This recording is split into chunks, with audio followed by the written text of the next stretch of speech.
I was a journalist by trade, and was writing for computer magazines and things like that, newspapers in New York. And it was getting a little boring. And from when I was actually a little kid, I was enamored with Playboy magazine. As a matter of fact, when I was my parents were liberal that way. When I was 8 or 9 years old, I would be reading Playboy, and in the back of Playboy, they had cufflinks, Playboy rabbit head cufflinks. So one Christmas, my mom asked me, "What do you want for Christmas?" I said, "I want Playboy cufflinks." She said, "Are you what?" She said, "You don't even have a shirt that you could put Playboy cufflinks on." I said, "Well, Hugh Hefner wears pajamas, and I wear pajamas, so get me the cufflinks." I didn't get them, but from that early age, I was enamored with publishing, and particularly Playboy magazine and that lifestyle, and the whole idea of masculinity and seduction and that whole thing. I mean, it was very, very early on. So as I progressed in my journalistic career, it was not that. And until I answered an ad for Sherry magazine in New York, which was one of the, I guess you would call they would call them sophisticate magazines in those days, men's magazines, porn magazines, and got the job. And it was part of a larger company that also had High Society magazine and quite a few others. Playgirl. A lot of people think Playboy owned Playgirl. It never did. So that was one of our books too. And I worked in that business for a good 10 years. I became editor of High Society magazine and executive editor in the company. In the early 90s, when the internet started, we were one of the first companies to really get on board with the internet. And we had tons of content from all of the magazines. We had 7 or 8 magazines. So we partnered with other company, and it was kind of a famous, infamous situation. You could find out if you want. But basically, we were one of the pioneers in the internet and how to create porn sites, which we did. And we did a good job at it, a real good job. And prior to that, our company had phone sex lines, which made it a fortune. I mean, that was just the way it was in those days. It was probably the early prehistoric precursor to Jasmine, because mostly men would call and talk with women on the other side. There's no video in those days. So I was then recruited by Vivid Video in Los Angeles to head up their internet portion, which I did. Worked there for some years. Then I worked for Private for a while in LA. I was the chief operating officer for Private. Moving on even more, I then became the only person from the adult industry that was offered a full-time job at Playboy. Which, if you could see, you could connect the dots from 8 or 9 years old, Playboy, always in the back of my mind, to getting a job at Playboy. And I was hired as executive producer at Playboy, which let me do a lot of things. Mostly create more adult stuff for the Spice channel. They had a Spice TV channel at the time. And I dabbled in quite a few other things within the company, magazine, clubs, the jazz festival. It was just like an overall overarching type of position, which gave me a lot of latitude, and worked there for quite a while. I also worked for XBiz for a few years as an editor, and was a freelance editor for AVN. So there's a lot of adult stuff going on there. Yeah, absolutely. All of that gave me insight into human sexuality. Yeah. Oh, I bet. Yeah. Yeah. I mean, what consumers wanted, what people wanted, what men wanted, what women wanted, what the kink scene was, what all of this stuff. And I saw the evolution of all of this, how it changed, how, from very tame type of adult material to more hardcore and even more hardcore. So in the early 90s was very tame compared to what's going on today with companies like Pornhub and others. So I had a broad perspective of that. And again, it gave me insight into a lot of stuff in the adult world, which fascinated me because I wanted to learn more about the psychology of sex and what goes on in people's minds and why they're attracted to certain things and what motivates them and what attracts them and what seduces them. Especially at Playboy, part of my job was to figure out what men wanted in their content and in real life, and also how women reacted to that, what women wanted. So I had both dynamics going on there, and I could evaluate the interpersonal pieces between men and women. And I know in our gender crazed world right now, that sounds archaic, but it's not, because biologically that still works, even though, everything else goes and that's fine. But that was the basis. But that's got me to start studying more and more about human sexuality. And I became a certified sex coach at Sex Coach University. And then I earned a doctorate in human sexuality for the Institute for the Advanced Study of Human Sexuality in San Francisco. So all of that stuff together. Oh, and I also became a certified coach for the people who wrote No More Mr. Nice Guy, which is a major book, men's coaching world book. So I'm a certified coach there as well.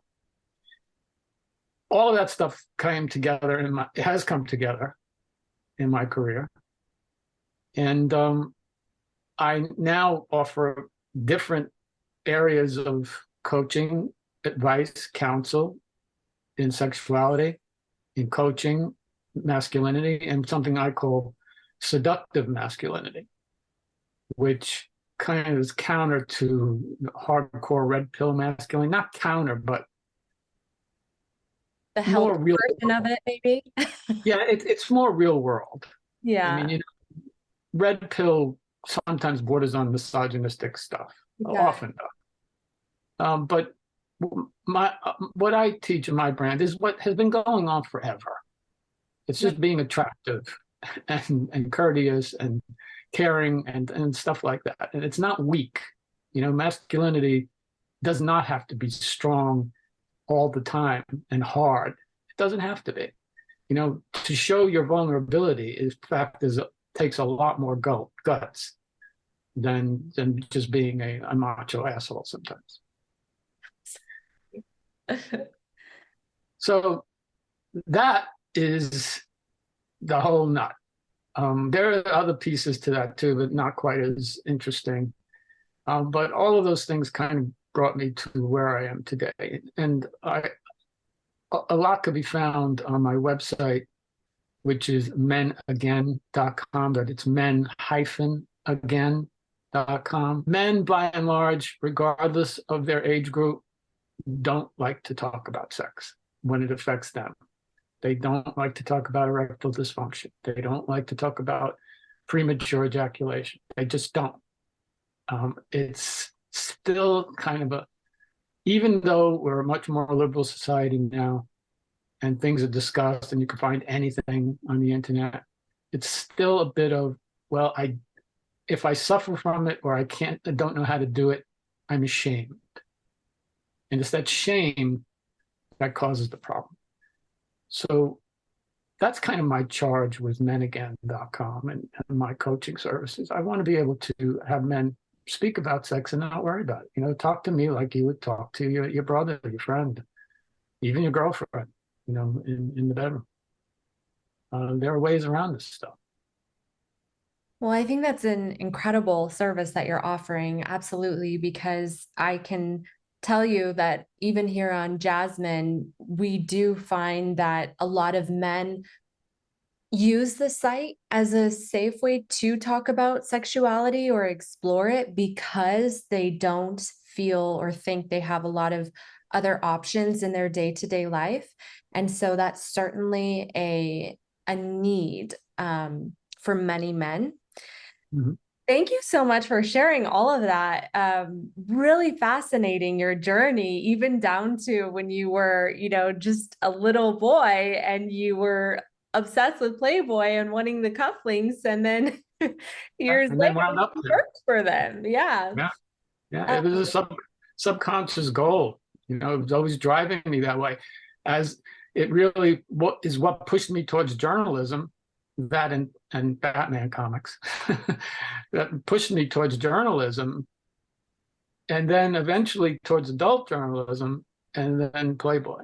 And again, Playboy does not consider itself an adult company. Didn't at the time. Now it's really a marketing company.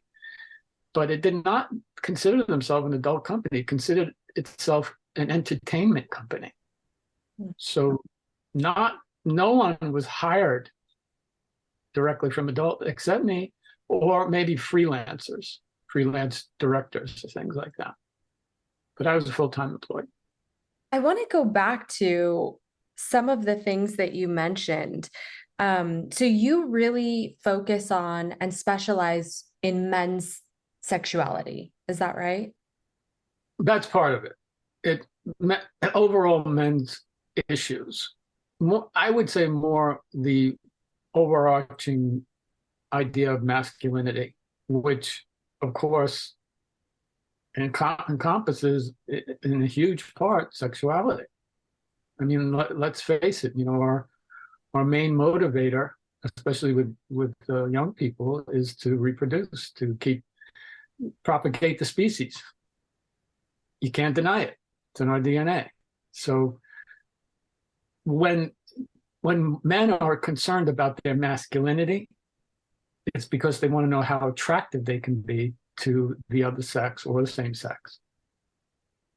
To boil it down to real brass tacks. That's why they're concerned about their masculinity. Not so much about how they're interacting in the social marketplace. That's a cover up. They really want to know how attractive am I? How can I attract someone who I care about, who I love, who I want to have sex with, who I can have fun with? It's what motivates us. It's the old song from that Casablanca, "Kiss is still a kiss." So you would say that, men who are pursuing the Ferrari and the big house, all of those things are really there. It's not about the Ferrari and the big house. Those things are more signs or symbols for the opposite sex to show their masculinity and attract them.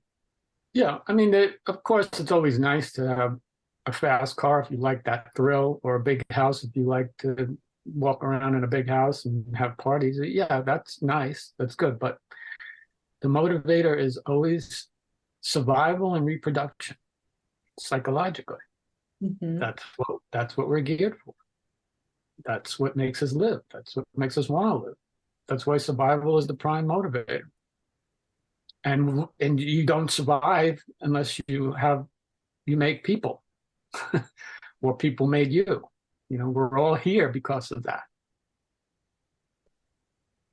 What would you say in regards to men who are maybe not feeling connected to anyone in their day-to-day life? Maybe just using some of the examples of our member base. Some of them may have disabilities that prevent them from easily leaving their home. Some of them may have gone through a really terrible divorce and have actually no interest in really dating someone in their day-to-day life because of what they've just gone through. Mhm. Yet, as you said, they still have these underlying primal needs of propagating the species and survival in that way. We have found that a lot of men will use a platform like Live Jasmine to try and get some of those needs met. What are your Mm. thoughts around that? It's a great outlet. You know, a lot of people are anti, and I'm not saying live jasmine is porn, but a lot of people are anti-porn because they feel it becomes addictive and a replacement for real world sex. But in cases where people are afflicted with certain problems, it's a good outlet, as long as it doesn't become a compulsion. As long as you can balance it, you know, porn, sex, toys, everything involved have always been an adjunct to the act. It would make the act better. It would stimulate. You know, people would watch some porn and then have sex. So the answer to your question is, I think it's a very good outlet. And I know you've heard this 1,000 times, or probably a million, but it's the girlfriend experience. Mm-hmm. You know, it's that idea that I know this person and I'm connecting on a different level. I did an article for Penthouse magazine on the Bunny Ranch, Dennis Hoff's Bunny Ranch in Vegas, right? northern Nevada. Yeah. Yeah. And I stayed there for a few days and talked with the Johns, the guys, the men who came, the women, the hostesses. It was just an incredibly fascinating situation. And why I bring this up is there are men, and they're usually men, and don't get me wrong, I'm not trying to pigeonhole that only men are interested in sex, not by any stretch. You know, I understand women are equally interested and as good at and as horny as. So let's put that right on the table. But what I found there, because primarily the hostesses were women and most of the clientele were men, almost all of them I saw were men over 3 days. But there were a couple who did not have sex with these women. It was the girlfriend experience. They would meet them on a Friday night, stay the entire weekend, take them to dinner, buy them clothes, do whatever they had to do, go to parties. And they were happy. And some very well-heeled men with a lot of money. And along with that, you know, there's also the sugar baby world. There are many men who opt for not having a relationship and having a sugar baby, where they could pay for and have a relationship. This is tantamount, I think, to live jasmine in a way. You know, you're having an experience, you're having maybe a sexual experience, maybe not, with someone who you build a relationship with, whether it's virtual, online, or email, or whatever you're doing. And that is satisfying in a way. The danger lies in restricting yourself to that kind of world without having physical contact, because it's different. It's, as you probably know, it's much different. I mean, there's nothing that can replace physical contact. Yes, as an adjunct, as I said, as a stimulus, absolutely. As a stopgap measure when you haven't met someone for a while, or you're ill, as you said, or you're afflicted, or you're between relationships and you're hurting. I mean, all of that stuff is good, you know.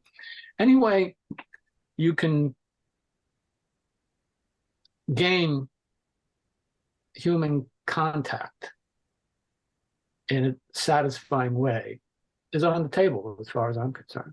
It's a good thing, as long as it's not a compulsion, because that's where it gets dangerous, where that's the only thing you can do. You know? And unfortunately, the internet has bred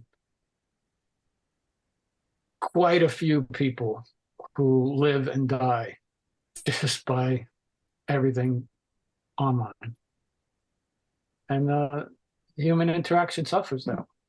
It's like a dance of anything that can provide human connection is on the table, and don't let it replace physical human connection or or let it become a compulsion. Mm-hmm. Using someone who has a hard time leaving their home for whatever reason, maybe they're in a wheelchair, they live alone. How would you recommend someone like that find this balance? Or in certain cases, would you say that filling their time up with as much of these services or whatever is a worthy cause for them? Well, the simple answer is there are surrogates, sex surrogates, who can visit people who are handicapped or have these problems, or who have agoraphobia, they don't want to leave their house, whatever. So there is that. There are also prostitutes, um, who, and there are sugar babies. So those are all ways of not having to get meshed into the social fabric and start dating. And I've heard worse stories about online dating than I have from from sexual surrogate situations. And everybody just they lose their mind. Everybody has a story about how bad their online dating experience has been. So the answer to your question is there are those services where you do have human contact, and some of them are very good. And what sort of whatever floats your boat that way, good, go for it, get it. You know, The please. only problem with that is it's probably not the way to establish a long-term relationship or a what quote unquote real relationship, because you're paying for the service. It's a different scenario. I know men, especially a lot of men, well-heeled men my age, who don't want a relationship. They would rather have a sugar baby relationship because it's upfront. They know what they have to pay. What the other person's happy, male or female, and everybody gets what they want without all the emotional baggage and problems. I'll tell you, that is actually something that I find a very valuable asset of platforms like Live Jasmine is that the role of each person and the role of the service and the dynamic of the relationship is extremely clear. You would have to work hard to become confused about the dynamic. Whereas in, like you said, online dating relationships or any relationship, especially when it's of a romantic nature, one person may have one idea of what it is and what it could ever be, and someone else has another. And so there's no clarity there. And I think that's where people get hurt or confused or whatever the case is. And here, at Live Jasmine, ultimately, while real connections do develop, we've seen members that go to the same model for 15, 20 years. You are still working with a professional ultimately. Yeah. The the flip side of that is sometimes it's okay to be hurt in a regular relationship Oh, because it builds character and it shows you what's really valuable and what's not. I mean, you can't hide all the time unless there's some extenuating circumstance. So, love itself is dangerous. It's what's the song "Love is a Battlefield"? Whatever that one. It is. So, why, love, sex, relationship, however you want to categorize it, why would you say love itself is dangerous? because you can be hurt. That's you. You put your heart on the line with the idea that I can get hurt. Although some people don't think that can happen, that absolutely happens, and it does happen to everyone. And the deeper you love, the more you can be hurt. And that's a confluence of sexuality and caring and all of that stuff, emotions, all into one, rolled into one ball. That's why it's so mysterious and absolutely mesmerizing and joyful. But at the same time, you can get hurt badly. Let me ask you, would you say that it's love itself that's dangerous, or our attachment to the object we love that's dangerous? A good question. More philosophical than would beg an answer. Um, it- Love, yeah, the word love, you can't take it that literally. I mean, what does it mean? No one really knows. You love your dog? Yeah, I love my dog. Love my So, dog too. yeah, we do. Do we want to have sex with them? No, most people don't. No. So, I mean, it's a tough word. So I don't know how to answer that question. I don't think love itself. I think the idea that this is the only person in the world who can fulfill you and make you whole is where the danger lies.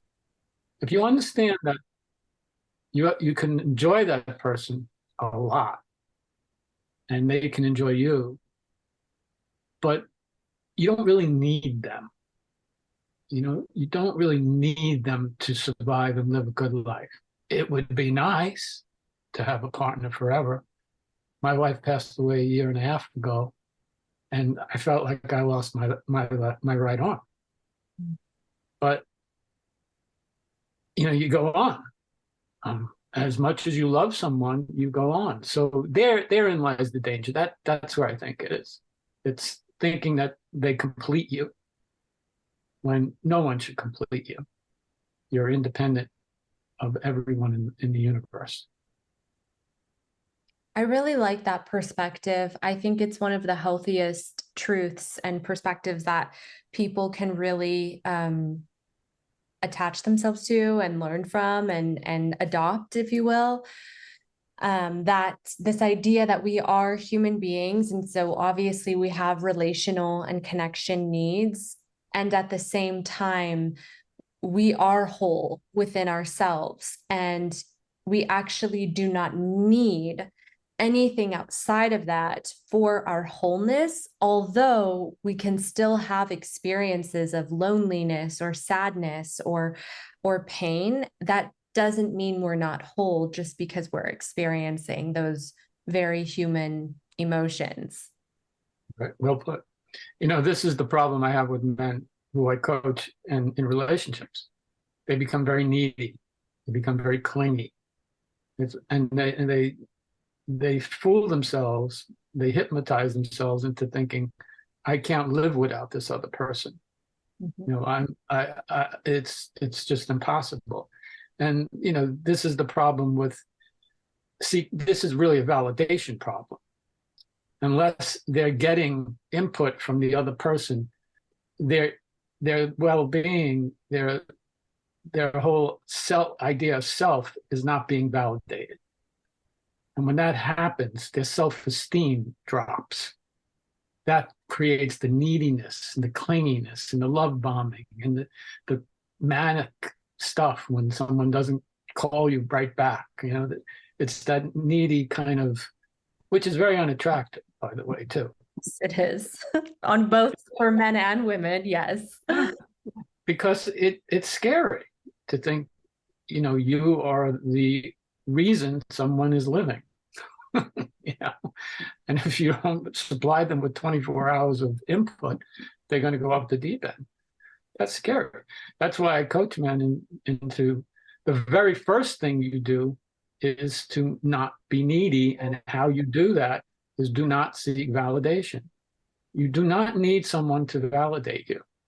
You are good and whole from the get-go if they were attracted to you. If someone is attracted to you from the beginning, there is some chemistry going on, to use an old phrase. But that's the key.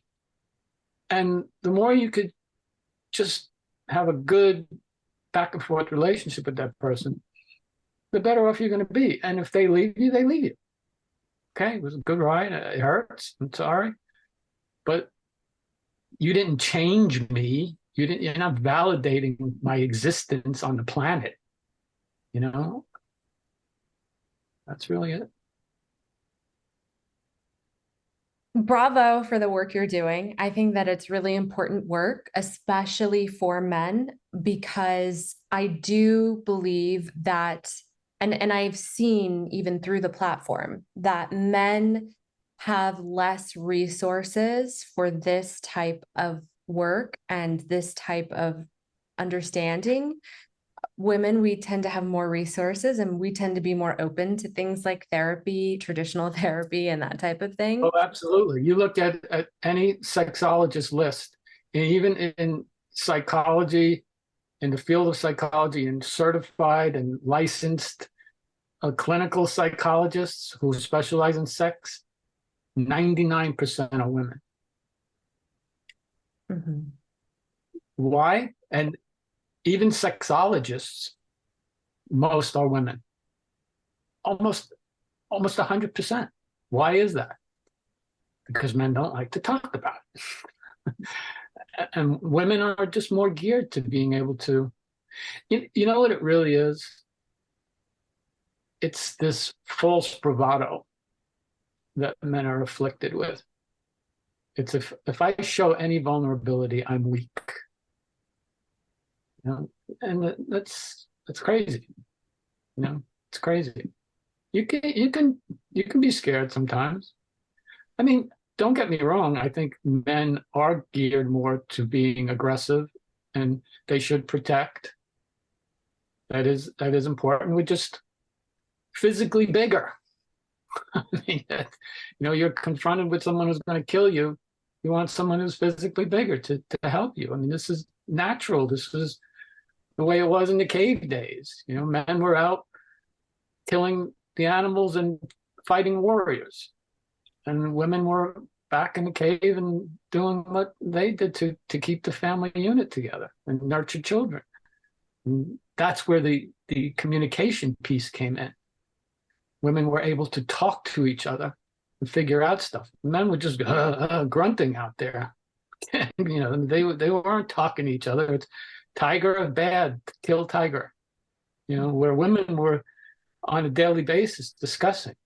Well, if we do this, this is the kind of food we have. This is how we should treat the baby. This is how we should have our husbands work.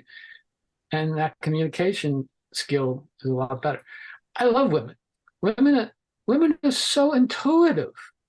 I mean, I was contemplating a move across country. To go live near my best friend, and his girlfriend told. I said to him the other day, "I'm not moving. I changed my mind."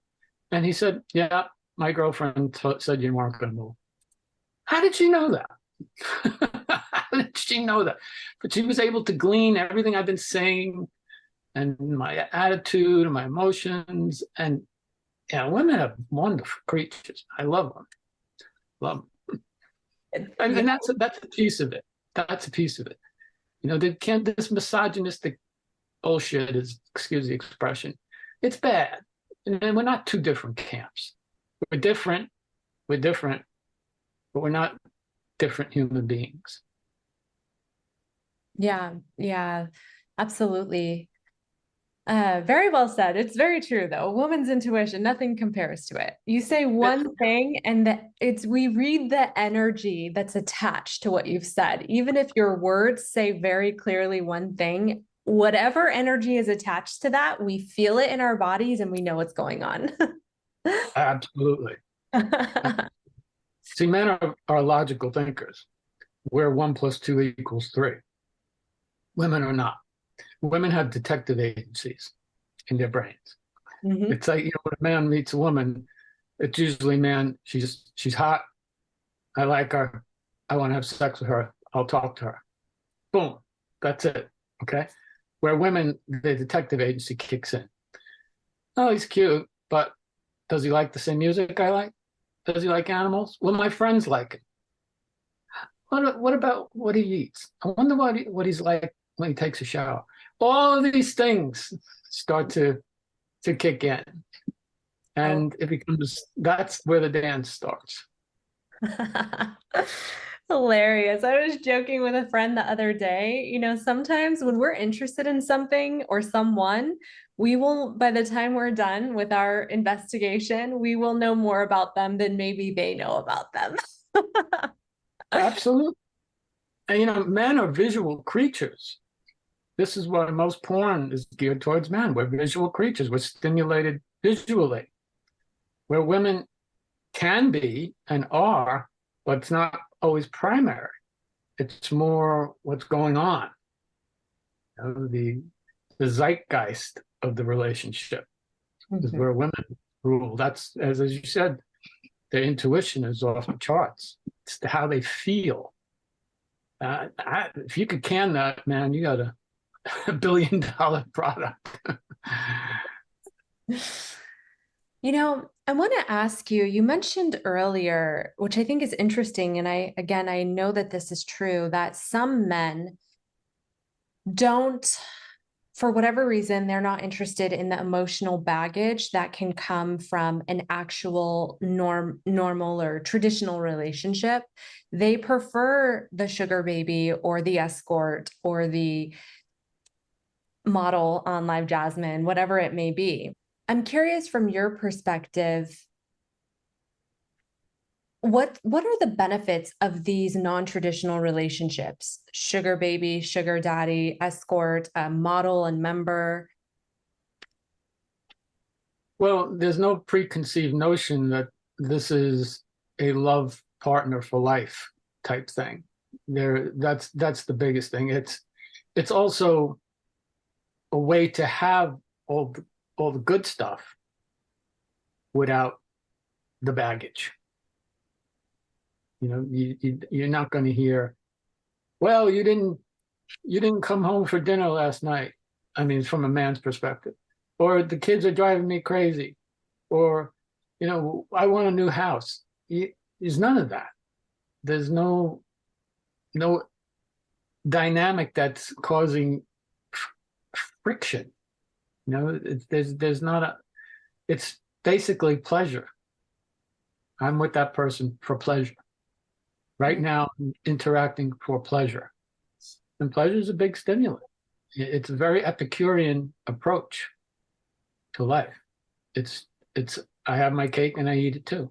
You have to pay for it, but paying, it's just money. It's not going to make me lose sleep. Well, it might make some people lose sleep at night. But this is especially true, I think now, of older men, because they can date, quote unquote, or have relationships with young women that because they still think they're young or whatever, or they just prefer young women. And in the real world, unless they're really, really wealthy, that's probably not going to happen. Let's be real. It's probably not going to happen. I mean, there are cases, but Al Pacino just had a baby when he's 85. I mean, how did that happen? But so, I mean, if it wasn't Al Pacino, it probably wouldn't have happened. But so what I'm saying is, it's all the good stuff without the bad stuff. You said something really interesting, which is that it's essentially pleasure centered and oriented. What are the benefits of that pleasure on a man's life? And what's happening to him if he's not getting that pleasure? Maybe he is completely isolated and alone. Yeah. What are the benefits of that? What are the benefits of just having a pleasure-oriented relationship? It's good. I mean, it's tantamount to watching porn and masturbating for that few minutes. It's good. It's a release, keeps things working. It's good. You feel good. It's an outlet. It's good. There's nothing inherently wrong with it. What I was saying earlier is when it becomes a compulsion, when this is all I want and I can't stop. That's when it gets a little dangerous, because then it isolates you from the real world. Unless, you have dates offline and, I don't know. But I remember the old days of cams, when there were, people in a room, 6, 8, 10, 12 people in a room. And I knew people who started early on in the cam business, especially out of the United States. And there were men who would fly from the US to these other countries, find the location of these cam operations, and stalk the girls. This was a thing that they had to be concerned with. See, that's where it gets spooky, because their fantasy then takes over. Whereas, can that happen in the real world? Yeah, it could. I'm not mean real world. I mean outside of the cam world. But when there's this constant stimulation, or a guy just, is with the girl 5 hours a day, 7 days a week, and she's not saying no. Normally that's love bombing type needy behavior. No, back off. No, it's enough already. I need my space. Cam girls aren't going to do that, probably, because that's their living. Good for them. And I'm all for sex workers having their living if it's sex involved. But they're never going to have a boundary, and that's where it gets a little weird. And that's up to the guy. He's got to understand that it's a pleasure principle reaction, and it's an agreement between both of you, the cam girl and the other person on the other end, and that this is just for pleasure, and I don't expect this to go further than that. I think that's important. I'm curious, from when you started in the adult business, I know you started with journalism, to now, how many years have you been in this business? I started in adult business in 1990. Okay. Do the math. 32, 33 years. You're supposed to say you don't look that old. That's You don't. Not a day. Absolutely not. Yeah. But so that is a significant amount of time. Let's say 33 years. Yeah. That time, I'm curious, you've witnessed a lot of different adult avenues, if you will, including one of the top adult avenues, Playboy. Mm-hmm. What would you say is, and because you have kind of specialized in men, I'll gear this question from a man's perspective. What would you say is that underlying driving force for a man seeking out sexuality? It's just our natural proclivity to procreate. It's what we're made for. I mean, to be quite crass about it, especially young men, you are raised on the child. Your reason for being is to go out there and spread your seed. It's crass, I know, but that's what it is. We cannot deny what our DNA does and what pushes us. It's just the way it is for men. We're horny little creatures from the time we're 10 years old. And yeah, it decreases as our testosterone decreases, which does happen, but never goes away completely. It's that old joke, and the boss trying to chases his administrative person around the room, and he catches her, and then he forgets why. So, I know. So you're saying it's just a natural impulse for men to seek out their sexuality. Absolutely. It's hardwired. It's hardwired. Why is most porn geared towards men. Why do most people who watch porn are men or male identified? Why? Because of that. We're visual creatures. This is what stimulates us. You know, women are beautiful. So that stimulates our idea of wanting to have sex with them, to procreate, to propagate the species. This is natural. And of course, you know, there are other sexual proclivities that are equally stimulated in certain ways. You know, why do homosexuals like each other? Is it just to procreate? Well, you'll say no, because they're not breeders. Okay.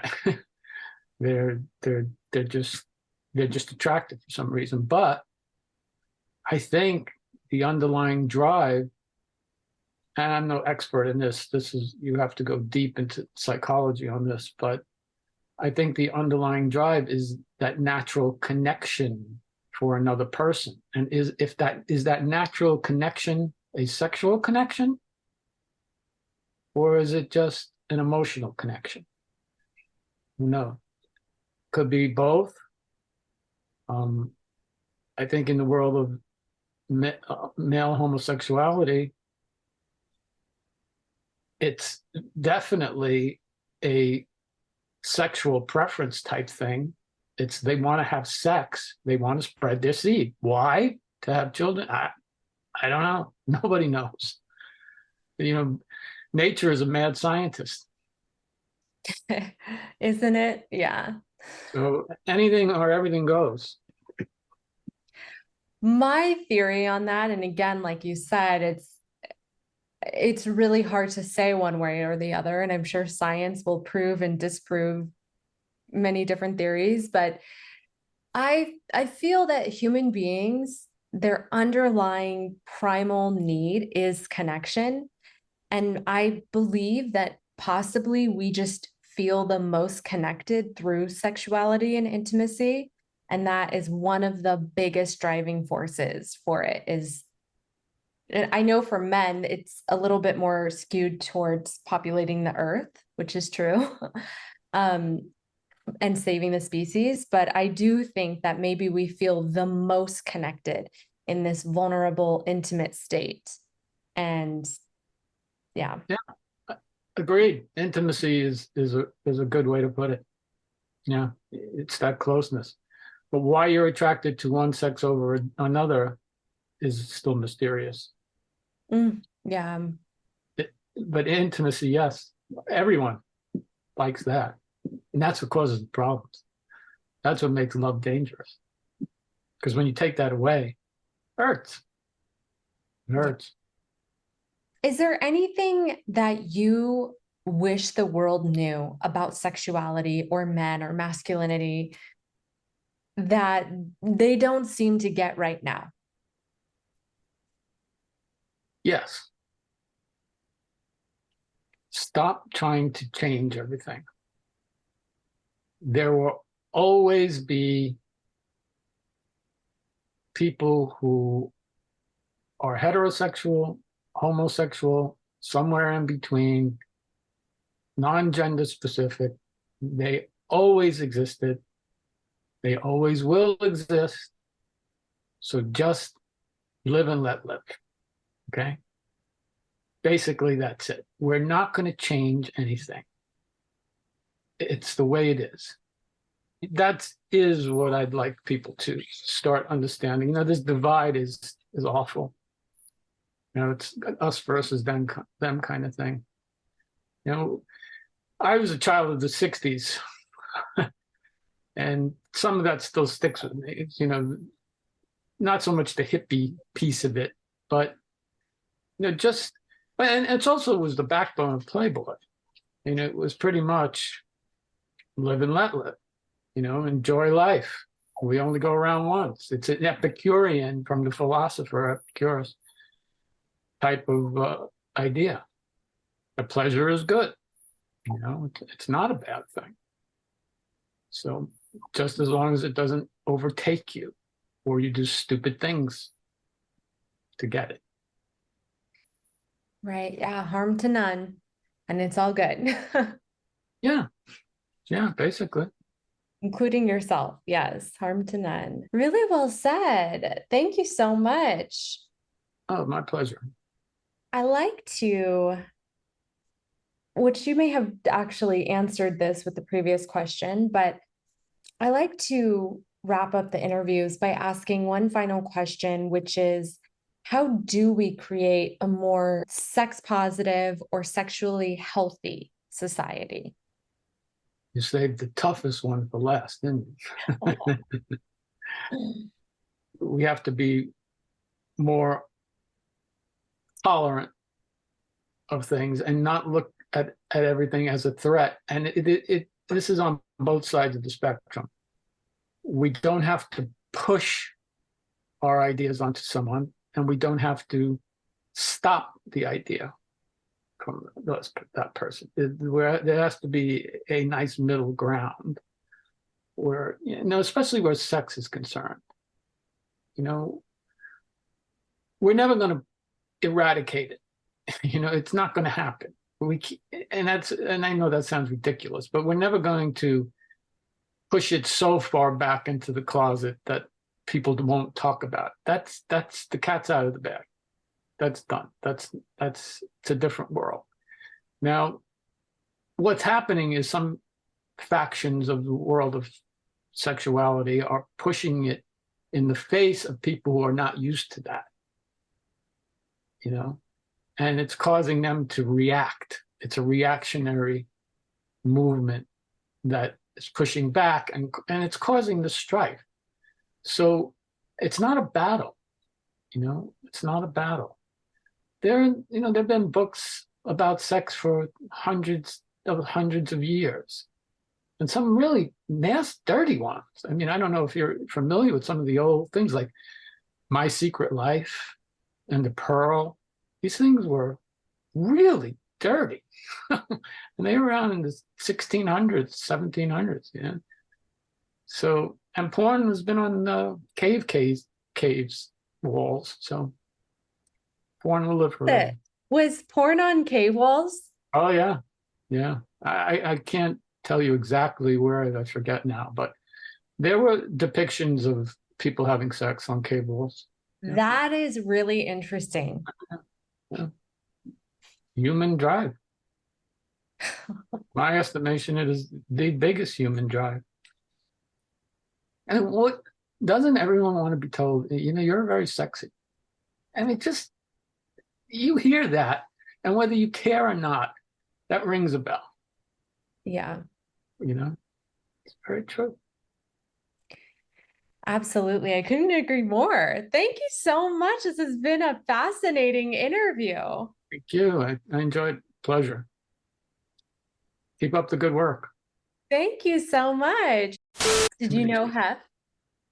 I didn't know him personally, but I was in meetings with him. An interesting thing about Hef was if there were 20 people in a room in a meeting and one woman, he would zero in on the woman. Really? He would hear what everyone else had to say and he would listen, but his attention was on the women. He loved women. He just adored them.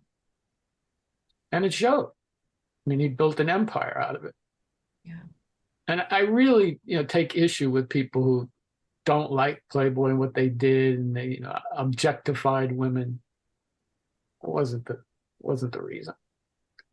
It was not about objectifying them. It was to celebrate their beauty. And he understood, Hef did, that men like to look at naked women. That's it, period. As a matter of fact, another little interesting tidbit, when I worked in computer magazines, one of the fellows I worked with was named Fred Paul.